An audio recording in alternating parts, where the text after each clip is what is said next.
Ladies and gentlemen, can you please turn on your cell phones in case you get a better offer? Where you've come from is gone. Where you thought you were going to never existed. And where you are is no good unless you can get away. Where is there a place for you to be? Nowhere. But if you've got a good search engine, you do not need to be redeemed. Ladies and gentlemen, with us today, we have a man who works with the quantum level of human communication.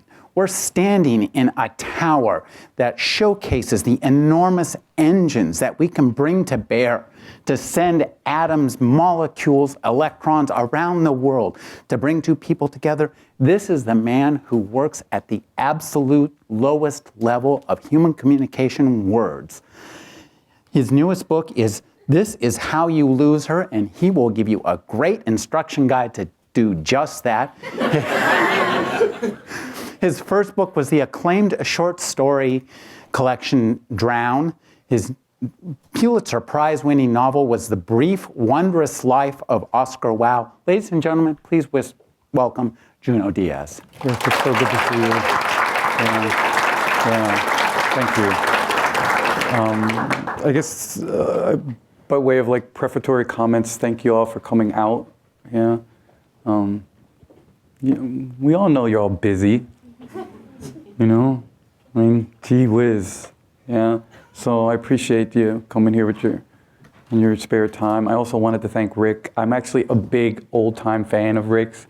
I've been following the Agony column since, really for a really long time. And I always enjoy when you're behind on reviews and you're like, I'm gonna dig up some old review just to warm you dudes up, So it's a real pleasure to be here. It's a real pleasure, and thank all the people who made this possible. Again, you guys certainly understand that artists come, they just appear, but almost always it's a bunch of people on the sideline who are doing this stuff outside of their job description and outside of their pay rate to bring people like me around. And I really appreciate and want to acknowledge that sort of invisible work that makes these events possible. And again, thank you guys, yeah? So how do you want to do this, Rick? What are you thinking? I'm thinking you could read the first chapter of the last story. Okay, just a little brief reading. I think there's nothing a little... It's about 3 pages, should take a couple minutes. Yeah. I don't know if you guys grew up... Utter brilliance. I'd highly doubtful, but thank you, Highly doubtful. There's a voice here that you will never forget. Reading him is like... Damn you, Rick. But no, Come I have on, to say, man. Remember the first time you heard Aretha Franklin? That voice coming Rick. at you. This is the literary equivalent of This that. is weed smoking, the consequences. Young people, stay away from it. For real, this is what happens. Come on, Rick, cut it out. This is like a banal second person voice. This is actually intentionally attempting to get away from anything that would be remotely considered attractive, So I'm just gonna read it, second person. It's a story called The Cheater's Guide to Love. Yeah, and for those of you who are interested in narrative, the second person as a form sucks. It's like kind of repellent. Most of your experience with the second person was as a young person. The second person command form and totally made you hate like adults. So here we go. Year 0. Your girl catches you cheating. Well, actually, she's your fiancé. But hey, in a bit, it so won't matter.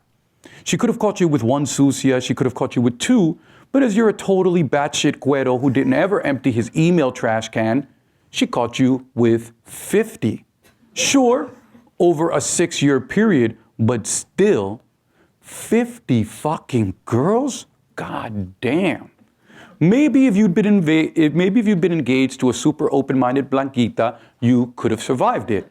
But you're not engaged to a super open-minded Blanquita. Your girl is a badass salsadeña who doesn't believe in open anything. In fact, the one thing she warned you about that she swore she would never forgive was cheating. I'll put a machete in you, she promised. And of course, you swore you wouldn't do it. You swore you wouldn't do it. You swore you wouldn't. And you did. She'll stick around for a few months because you dated for a long, long time. Because you went through much together. Her father's death, your tenure madness, her bar exam, and because love, real love, is not so easily shed. Over a tortured 6-month period, you will fly to the DR, to Mexico, to New Zealand. You will walk the beach where they filmed the piano, something she'd always wanted to do, and now, in penitent desperation, you give it to her. She is immensely sad on that beach and walks up and down the shining sand alone, bare feet in the freezing water, and when you try to hug her, she says, "Don't." She stares at the rocks jutting out of the water, the wind taking her hair straight back. On the ride back to the hotel, up through those wild steeps, you pick up a pair of hitchhikers, a couple, so mixed it's ridiculous, and so giddy with love that you almost throw them out the car. She says nothing. Later in the hotel, she will cry. You try every trick in the book to keep her. You write letters. You drive her to work. You quote Neruda. You compose a mass email disowning all your sucias. You block their emails. You change your phone numbers. You stop drinking. You stop smoking. You claim you're a sex addict and start attending meetings.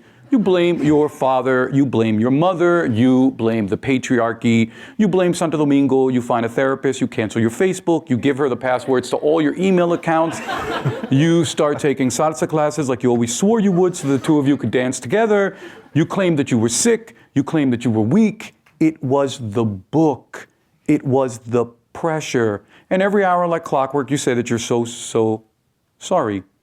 You try it all, but one day she will simply sit up in bed and say, "No more." And yeah. And you will have to move from the Harlem apartment that the two of you have shared. You consider not going. You consider a squat protest. In fact, you say you won't go. But in the end, you do. For a while, you haunt the city like a 2-bit ball player waiting for a call-up. You phone her every day and leave messages which she doesn't answer. You write her long, sensitive letters, which she returns unopened. You even show up at her apartment at odd hours and at her job downtown, until finally her little sister calls you, the one who was always on your side, and she makes it plain. If you try to contact my sister again, she's going to put a restraining order on you. For some Negroes, that wouldn't mean shit. But you ain't that kind of a Negro. You stop. You move back to Boston. You never see her again. That's all. Thank you.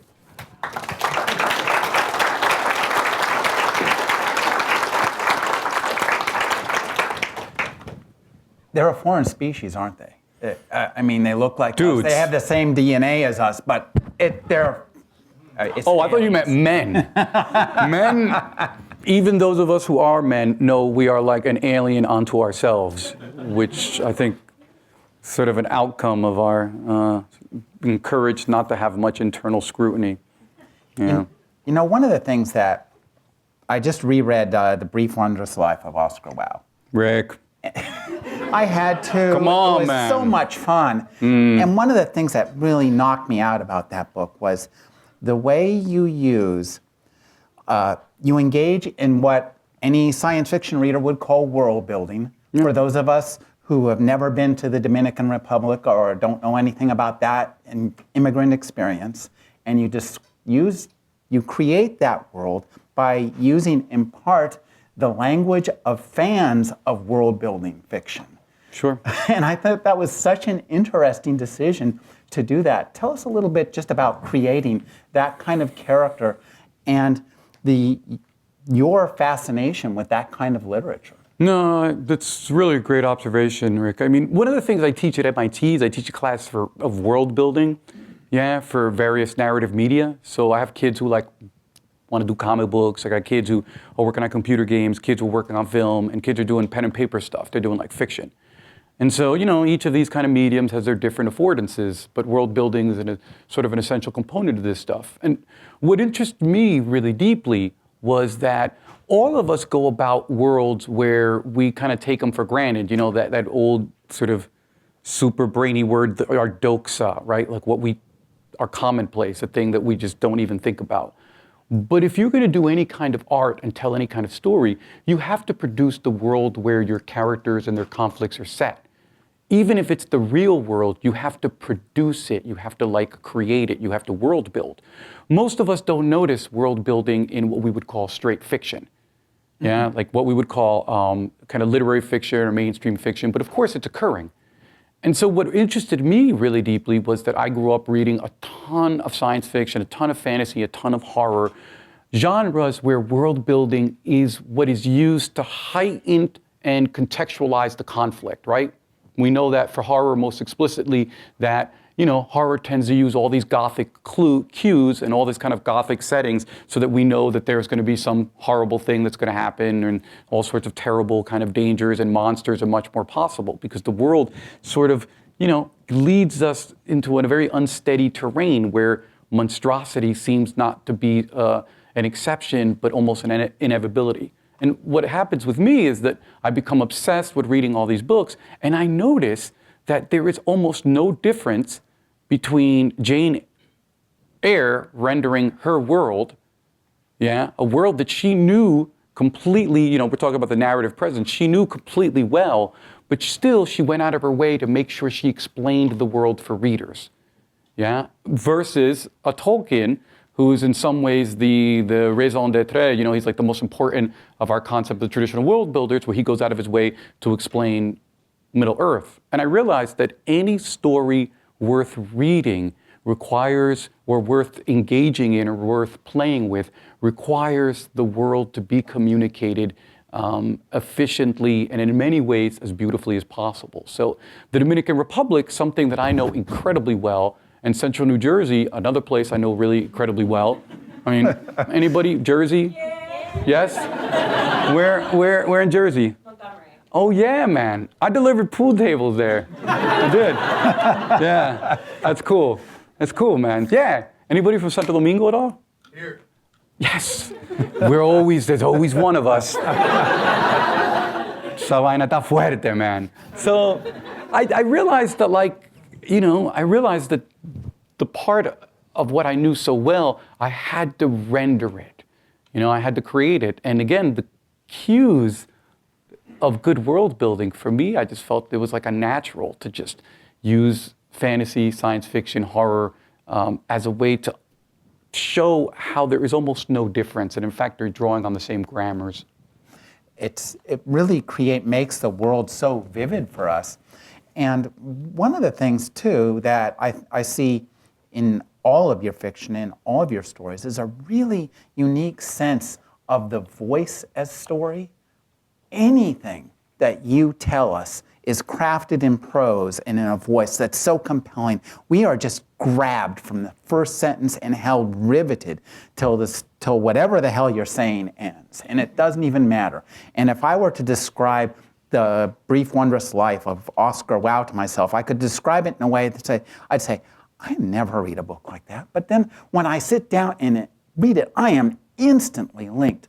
I'd like you to just talk a little bit about discovering that voice and you know, the creating the Junior of the Rings trilogy. Yeah, no, thank you.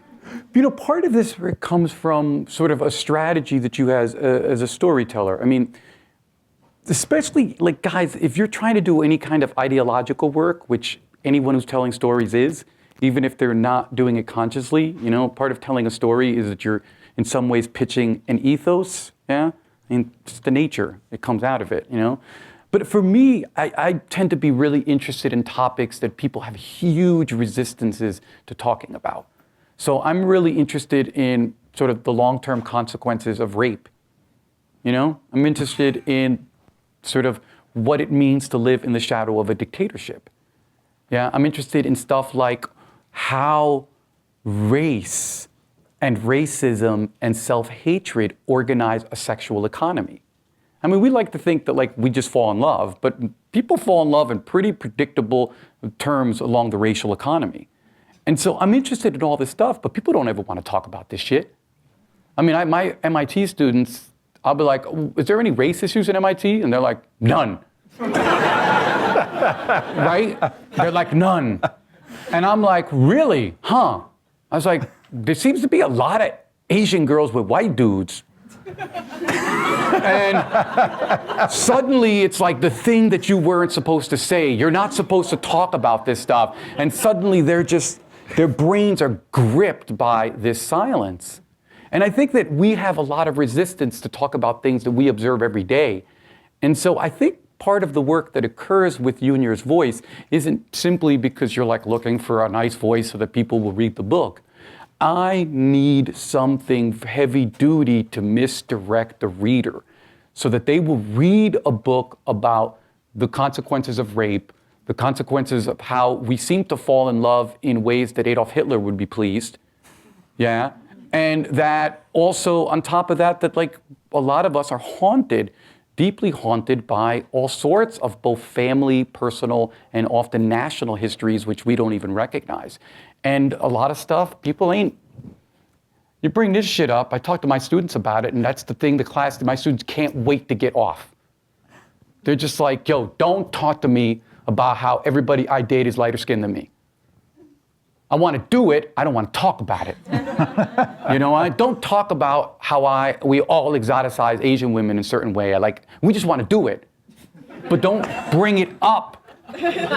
And I think part of what happens when you create these sort of books where you're trying to wrestle with these issues is that you need this sort of what we call ledger domain. You need this kind of sleight of hand so that people are lured into the conversation without them even knowing they're in there. And that's the plan. It never works. I'm not kidding. It never works. It's a gesture towards a strategy. You know, it strikes me that in a sense that you're a horror fiction writer because you're writing about the things that we're scared to even know. It's very Lovecraftian in that sense. No question. And how often, first it's a nice comparison. I'm like, but how accurate it is, I don't know. But sort of as kind of a kind of punning into meaning. Part of what we all do as artists, the reason, guys, we're in the middle of an election campaign. Y'all notice that neither of our possible, oppressors in chief, that neither of them have mentioned an artist? You can go through a whole camp, say? They brought Clint Eastwood, if you consider him an artist. Yeah, right. That was Clint Eastwood. That was as close as we come to discussing art. We're back in the horror genre. Yeah. Oh, oof. That was like, I don't know about you, but I literally had one of those weird moments where I was watching that. I was like, did I start smoking crack and never tell myself? Because you're like, what the hell? Yeah. So it was a Videodrome moment. My God. So, but part of the reason this is always happening is because in our culture, the thing with artists is that artists are just fundamentally attracted to the things that no one is trying to deal with. That's what art's nature is. It immediately goes for a silence, immediately goes for an absence. And so it's not a bad thing to do. It just means you have to have a certain constitution for it, And it's like you said, it's a bit of a horror story for both the artist and for people, because it's not as if like the average artist gets any pleasure at bringing stuff up that other people resist.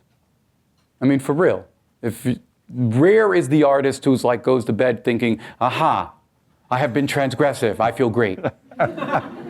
Usually it costs, it's not just self-validation, it usually costs an artist just as much to break these kind of force fields. But I think those of us who are drawn to being artists, we know this is important. We know that we're in service of a larger cause. So, you do it. When you're sitting down your stories have so much insight, and it's a really interesting insight into the way that men and women talk to one another, because it's inference by absence.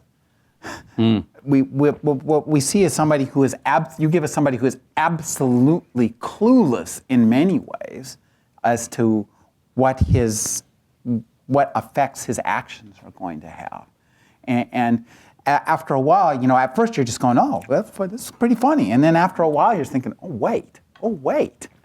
Yeah, no, it's true. I think that privilege requires an operational cluelessness. I think it's no accident that Junior is completely blithely unaware of what his masculinity is, sort of relationships to women, what this does.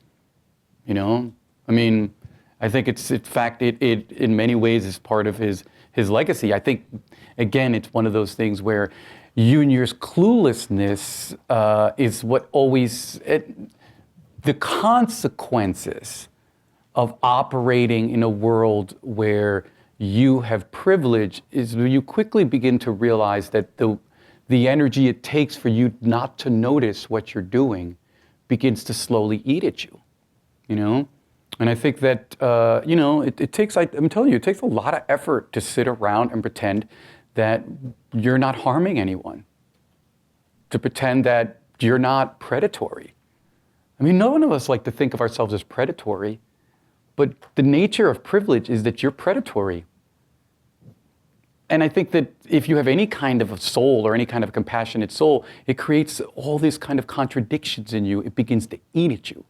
And I always think like, God, when I was growing up, most of what I was learning as a young man in a super masculine culture, I came from a military parent. My little brother is a combat veteran, Marine combat veteran. My sister was married into the Army. My 2 nephews served in Iraq. My family was like seriously military family. What I noticed is a lot of this shit that we were learning as boys, as men, was how to manage our masculinity. Like what we would do to take the bite off of that slowly devouring recognition. And it wears you out. I'd like to invite the audience to ask some questions before Uno and I sit to spend the next 3 hours up here dweebing out. Nerding. Well, we're going to fucking do the worm on you guys. There's a gentleman in a green shirt right there. That's you, sir. Oh, wait, there. Oh, that's what you were doing. You're so good, bro. They got you. Yeah. Oh, here we go. So I am a Boricua from Newark, New Jersey. Boricua, Puerto Rican, for anybody who doesn't know. Where in North New Jersey? Newark, New Jersey. Oh, Newark. Yeah. Spent a lot of time in Newark. Yeah, my parents went to Rutgers, where you went undergrad. I just graduated from Cornell, where you got your Master's of Fine Arts. Read your Wikipedia page, of course. Damn you. Yeah. And I just wanted to know how much, I'm a big fan of your writing. Last summer when I was an intern, the Hispanic Googlers Network, I started a book group, and the book we read was The Brief Wondrous Life of Oscar Wilde. And I was wondering how much of your writing is giving insight to those who don't know what it's like to grow up as an urban Latino youth, and how much of it is, writing for the Latino population and being that that author that everybody knows and standing up as an example and a model for other aspiring Latino writers? Yeah, it's a wonderful question. I think part of what one begins to understand when one is especially a reader, is that most of us are not exposed to a culture where our experiences are narrativized, where, in other words, we're mysteries unto ourselves, especially if you come from a background like, say, an immigrant background or a Latino background. Often enough, we don't really have any language to explain who the hell we are. We don't have like 200 narratives that explain how we get here. You know what I mean? And I think that often I am not writing so that, for example, other people understand what this experience is. I'm writing so that I understand what this experience is. And in that way, it sort of opens up by being incredibly particular, creating a space of deliberation for someone like me. It opens up that universal sort of door where anyone who's interested in this experience can sort of connect to it. I mean, again, I remember when I first read a book by someone of African descent. I mean, we live in a country where you can actually say this. I remember my first book about the African diaspora. I'm from the African diaspora. It wasn't until I read this book that I suddenly began to see and understand myself in a totally different way. Because many of us, again, we live in a culture where we're in a culture and we are ghosts. There is nothing in that culture that helps us understand ourselves. There's nothing on TV, there's nothing in books, there's nothing in the larger sort of universe that gives us any insight into our own experience. And so I guess that's my approach. My approach is that usually I'm writing to try to kind of explain this experience to myself through my characters, but that guarantees that anyone who's interested and who enjoys it will also join me on the same exploration. As far as the last part of it, you know, again, it's you're an artist and you know that you're coming out of a community. I'm coming out of a Dominican, African diasporic, Caribbean, military, Jersey, and then a million other spaces background, you know, nerd, whatever, you know. And I guess I'm aware that as a writer, as an artist, my presence is really just what I would call a marker of absence. The fact that I'm a Dominican writer just speaks to how many thousands of Dominican writers we don't have and need. You know, the fact that I'm like a Caribbean writer explains, for me, it's more, I'm standing in for how many more stories we need. I don't think I represent anyone, but I think I am a marker of a great unhappy absence. So there's other hands, yeah? Oh, is that it? I don't think this is working. It is. It is. Great. Okay, so you said that you think of privilege as predatory and that it eats away, and you're using masculinity as an example. Do you apply that to something like white privilege, which I never thought of as eating away at anyone since they're kind of unaware of it? And do you feel qualified to write about it? Obviously, masculinity is something you write about and maybe feel qualified as a man, but writing about that in terms of race issues as opposed to gender issues where you're not white. I don't know. I just wonder is that an analogy that you can also apply to white privilege? But without any question. I mean, I feel like we often, again, the training we get in this country is that we rarely get a starter course on white supremacy. But I think it's very important for us to have a starter course on white supremacy because we tend to think that... That's American History 101. Yeah. But we also tend to think that white supremacy is a discussion of white people. White supremacy doesn't... If you think, guys, if you really think that white people are running white supremacy, that's crazy. They can't do the work to run it. I think that the nature is that white supremacy is in every single person in the system. So that someone like me in the Dominican Republic, all I have to do is to take you into one of our pharmacies and show you all the skin lightening creams, show you all the horrors that people inflict on their skin to try to match a white ideal. You don't even need white people to practice white supremacy. In fact, it works best when there's actually not a large collective of white folks around. And I mean, I think that white supremacy is a force. It's sort of like a gravitational force in almost all the cultures, in all the cultures of what we call the New World. And I certainly am very much interested in this. I mean, my characters are aware, even within their group, of how lightness as a privilege and darkness as something to be avoided, or at least to be thought of in certainly particularly deformed ways, like, you know, a certain kind of darkness in male becomes hypersexualized and darkness in female becomes this sort of desirable mulata. But again, I think that this is something that eats at all of us. Because think about how white supremacy has divided folks from a real sense of communion with each other, you know, and how it has just damaged communities. I mean, I don't know if you've seen these figures of how many billions of dollars worldwide are being spent by people trying to burn their skin pale. So I guess for me, it's the same thing. Any kind of privilege is a predator that eats at us.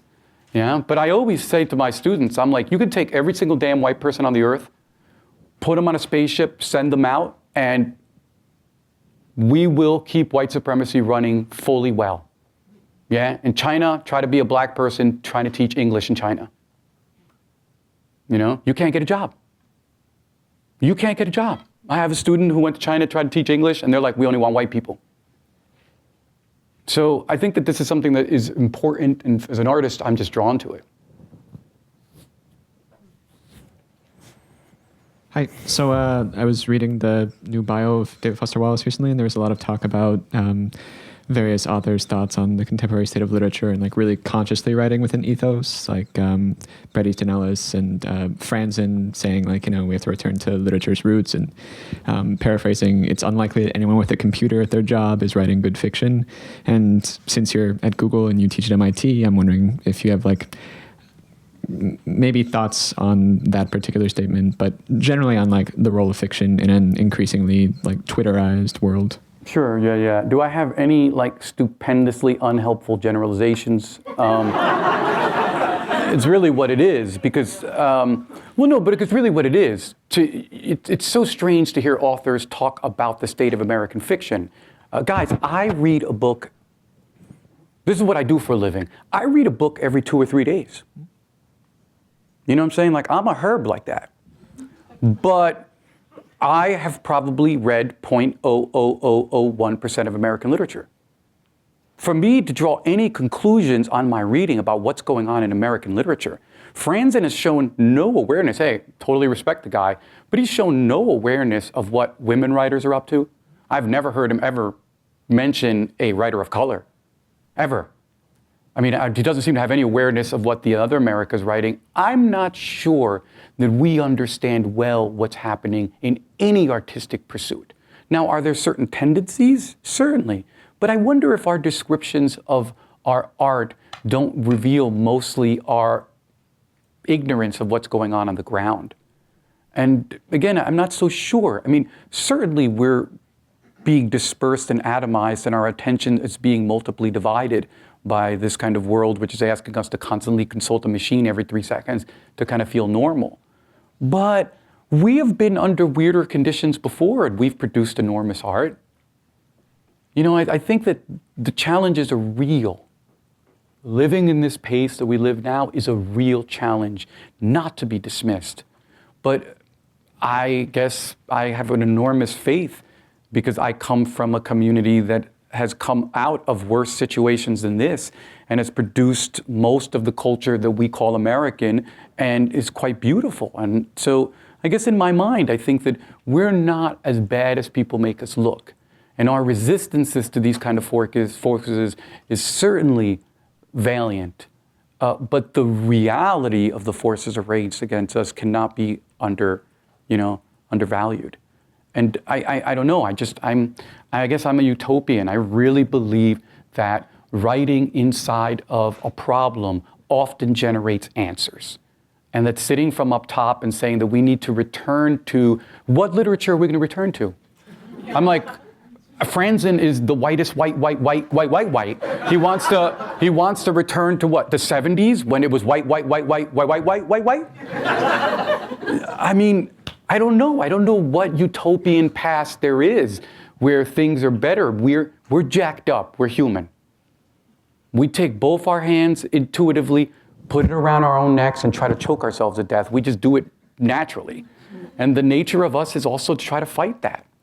So, I don't know. I mean, no disrespect to my fellow writers, but the reality is it's tough, but you young people are always up to the challenge. You surprise us. Madame. Oh, no, you had your mic, sir, please. And then we'll pass that over. Sure, no problem. It was on? All right. Well, I think the answer to your question is Ralph Waldo Emerson, right? That's where we want to go. Enough said. But actually, we here, I'm a sort of a digital humanist, and so we have a few things going on here that are kind of interesting, which I'd be happy to talk about maybe later. Something like the Ngram viewer, we're actually able to look over like millions of books and kind of get, at least from a linguistic level, an idea of what might be going on currently, which is kind of interesting. But I have a more important question to ask you, which is, we're talking about privilege, and you said you teach at MIT, is that correct? So, and I was wondering, because you mentioned earlier that neither of the presidential candidates have really mentioned art, artists, humanities, what you think from your position of privilege at being at MIT, because it's not exactly like a regular liberal arts school funding-wise, what you think that people can do to promote the arts and humanities. What is there, I mean, other than just speaking out, because obviously, the way we're going and excuse me, we're at Google right now, is the STEM fields get all the funding, right? So what do you think is possible for us to do to support art? No, I think it's a wonderful question. And I think, what's funny about MIT is that MIT, for me, is just emblematic of the larger culture. I mean, MIT just makes more explicit stuff that's being said all across America. And usually all across America, they're saying art is frivolous or it's utterly irrelevant. Yeah? And MIT just sort of makes that sense more explicit. They're like, we're too busy doing this other stuff, so we don't need this. Yeah? But it's the same kind of general argument. I think in the end, we're always stuck in a situation where the promotion of art is a grassroots movement. When I hear Republicans talking about a faith-based initiative, to believe in arts and to believe that communities deserve art is literally a faith-based initiative. Because in the sort of economy we live now, where everything has to show black, everything has to be like, well, what's the economic outcome of it? Art doesn't correspond to this at all. At all. And so our logic of this sort of way that the world works, it sort of leaves art out of it. But again, there's a billion strategies. Most of us are pursuing it. People form book groups. Yeah. People go see movies occasionally. People like TV shows and have conversations about them. The real thing for me when I'm at MIT is that my goal at a place like that, for me, MIT is like when I immigrated to the United States, I immediately entered the top-notch privilege in the world. So going to MIT was paled to my immigration to the US. That was real privilege. MIT, yeah. But what I felt that my absolute role at a place like MIT is to champion the centrality and fundamental importance to art in a place where it's really you against everybody. Yeah, but there also is so many allies. You'd be amazed how many people, given the chance to support art, will. And but it's a fight we have to do. And before it used to be like, we had to have our civil rights, we have to have our civic engagement. But certainly we've come to a place now where our sort of social ecology has made art very, very threatened. And we all have to push, and there's a billion strategies. I go into my students and model my excitement, my enthusiasm, and that's not a small thing. Because if you convince an MIT student that art is essential to their well-being and to their practice, you've flipped a person who otherwise would never have been flipped. And you just got to do it that way, and other people do it other ways. You have these sort of meetings here. But the battle is long. But our love for the arts is more powerful. I mean, that's the thing. We all love certain kinds of art, and that's the thing that keeps us going, despite the desert of our social moment. Well, we're a narrative species. Sure. And that's why stories are so important to us. If I ask any one of you people here who you are, you're going to tell me a story. Yeah. So we all need to know about that. Last question. Okay. So my question is actually about genre fiction. You mentioned that you read a lot of science fiction and fantasy when you were growing up, and I also did. And one of the things that I noticed was that the future was very white in reading, especially science fiction. Certainly reading fantasy was a little different because of that incredible nostalgia for a certain type of whiteness. So I'm wondering if you're still reading in that genre and how you feel about the field today. And also, since you use so many tropes of the kind of genre fiction, if you've thought about expanding your writing into that arena. Yeah, I wrote and published a science fiction story like a couple months ago called Monstro, which is appeared in the New Yorker. It's kind of an alien virus, giant monster invasion story, right? Look, the genre is shifting very, very swiftly. You have all sorts of new practitioners, N.K. Jemisin. You've got all these really interesting people of color writing, sort of giving us, giving the future, I think, a much more realistic view. But what's interesting about even the whitest white science fiction or fantasy future is that it's extraordinary how some of the preoccupations that don't appear in realistic fiction take over genre fiction. For example, I come from a country haunted by an American-backed dictatorship. The average American is not aware of how much we love to fund dictatorships. and the sort of immense impact that has. The average American, if you guys are not in the military, you don't have a military family, you have no idea what the American military looks like at a global level. Those of us who are in military families, we have a totally different sense of the map. Realistic fiction doesn't do a good job of that. But you read science fiction and fantasy, and there's stuff in there about genocide, about slavery, about the breeding of human beings, which if you're of African descent in this hemisphere, that's your legacy. You were bred into existence. Usually raped, but it was a breeding project of form. And there were questions of power, of how a dictator, how one person with immense amount of power. So while the future often, not more than often, is predominantly white, a lot of the issues that people are wrestling with are sort of the taboos that realistic literature doesn't like to address. And so that one can recuperate even from the whitest narrative some interesting things. But what really I'm excited about is how many young, brown, colored nerds are out there beginning to totally transform the field. Yeah? And there's a bunch of young people that are coming out and that I'm really, really excited about. Again, I don't know if I'll ever be able to really write a full science fiction book because it's way hard, man. But I wouldn't mind doing it. You know, we always have, if you have a young love, if you love tennis, there's always a part of you who wants to I want to win a competition or I want to play somebody, you know? And so there's some of that. But I keep reading it. I mean, I love these Filipino brothers, these Pinoy brothers who write this comic book, the Luna brothers. I don't know if you know them. Really fantastic young brothers. They're Pinoy and they write it under Image Comics. They've written some wonderful books, Girls, The Sword. And again, I think it's happening, but we have to look for it. Ladies and gentlemen, I'd like to thank you for your time and for coming here and joining us today. Please welcome and say thank you to our guest. Thank you. Great to be with you, bro.